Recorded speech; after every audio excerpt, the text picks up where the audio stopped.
Благодарам, председателе, почитувани колеги, почитувана јавност, господине премиер.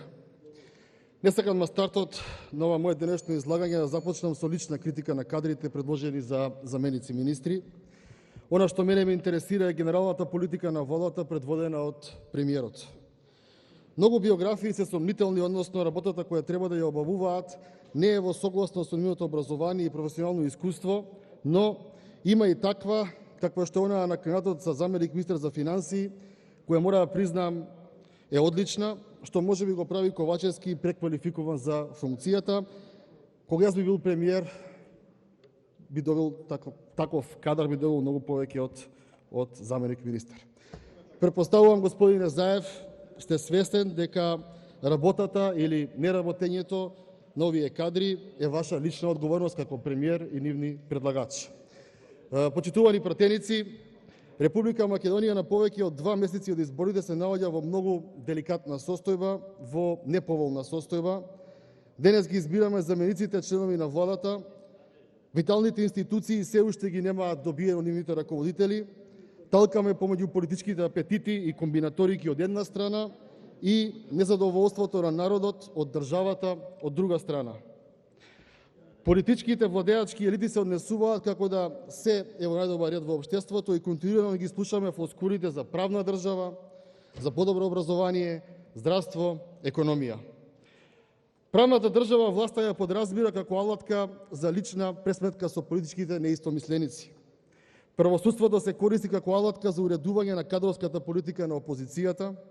Обвинителството е најустурениот политички играч на власта сите овие 3,5 години. Обвинителите деновиве даваат политички изјави и им судат на други институции за кои не се надлежни, а онаму каде што се надлежни никаде ги нема. Македонија стана држава во која, ако многу ја критикуваш власта, ќе добиеш кривична и неколку години за решетки, ама ако си главен дистрибутер на дрога и опијати, ќе уживаш во лагоден живот. Полицијата не знае кој запалил повеќе од 200 автомобили само во Скопје изминативе 3 години, ама точно знае кој ставил цвеќиња по Партизанска. Судовите доделуваат драконски казни за купено возило кој ќе остане на државата и на народот, ама никаде ги нема кога врз основа на подпишани меморандуми од државни органи се рекетираат пари за во приватни џебови или за медиуми кои ќе ја величаат власта. Правдата во Македонија за обичниот човек или за припадникот на опозицијата е слепа, ама кога се работи за владините функционери, и тоа како и се одврзани очите. Тоа е една од причините зошто на овие избори, почитувани колеги, излегува едва и половина од оние граѓани кои што имаат право на глас. Овие денови повторно си играме со еден друг столб на општеството, тоа е образованието, тоа е иднината. Од една страна, верите дека сите родители на дечиња до 10 годишна возраст, вклучувајќи ги тука и хронично болните, мораат да одат на работа со полно работно време, а од друга страна верите дека децата до 3-то оделение, кои ќе посетуваат физичка настава, некој ќе мора да ги земе до училиште за навеќе 3 часа од моментот кога ги однел, и кога ги прашувате министерката како да си го земете детето од училиште во 10:30 часот наутро, ако вие и сопругата работите, таа си чепка во телефонот и нема одговор. Правите национална онлайн платформа, а во законот, кој што беше во собрание, сите аргументи беа дека треба да има настава со физичко присуство. Правите целосна збрка, ама не прифаќате амандмани за подобрување. Во образованието не смее да има суети и дневно политички антагонизми. Имаме сериозен проблем што 40.000 деца ќе бидат надвор од воспитно-образовниот процес. И не се 40.000, туку се многу повеќе. И вчера споменав дека голем дел од оние кои се изјасниле дека поседуваат информатичка опрема во своите домови, не поседуваат компјутерски конфигурации со i3 процесор од 7 генерација. Ова ќе го зголеми бројот на повеќе од 50.000 деца кои ќе бидат исклучени од училишниот процес, затоа што верувам дека ќе се согласите учењето од дома преку гледање на телевизија, а особено ако детето е само, а родителите му се на работа, не е учење. Сакам да ве прашам, премиере, што правиме со оние семејства кои имаат 2, 3 или повеќе дечиња, а имаат дома само еден компјутер? Како ќе се организираат за следење на наставата? Нели е срамота да во една држава имаме повеќе од 130.000 вработени во администрација и илјадници луѓе и во државно и на локално ниво со договори на дело, а да не можеме да им набавиме компјутери на оние деца на кои што тоа им е потребно. Во контекст на ова, сакам да истакнам дека 78,9% од средните училишта се со доминантно стручно образование. Предвидувате и практична настава и онлайн настава во законот.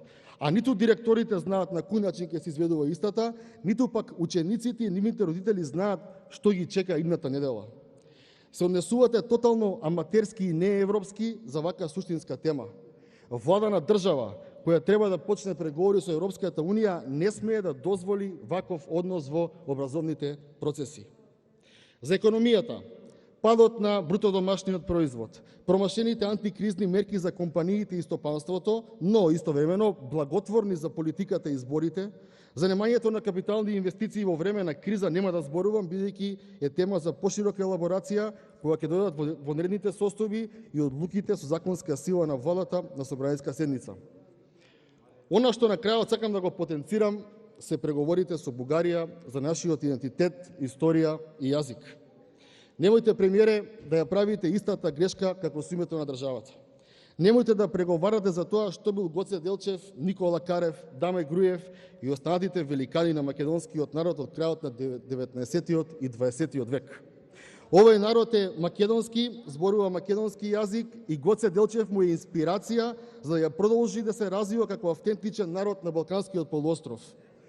Остро реагирате на декларациите дека сме Титова творевина. Колективната меморија на народот е силна за настаните од пред 100 или 120 години. Нашата колективна меморија е врзана за Гоце Делчев, Даме Груев, Никола Карев, а бугарската за Христо Ботев и за Васил Левски. Ниту имаме намера да им ја менуваме историјата, ниту треба да дозволиме тие нас да ни ја менуваат. Ние немаме проблем ако било кој на Балканот го чествува името на Гоце Делчев, борецот за независна македонска држава. Ама имаме голем проблем ако некој бара од нас ова да го промениме во нашите учебници и колективната меморија.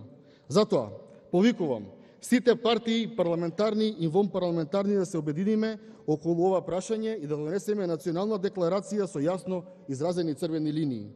Вие пред неколку месеци како претседател на СДСМ ваквата иницијатива ја одбивте. Сега како премиер јавно ве повикувам да се премислите, да ја прифатите и барем по едно прашање да заличиме на сериозна држава. Ви благодарам.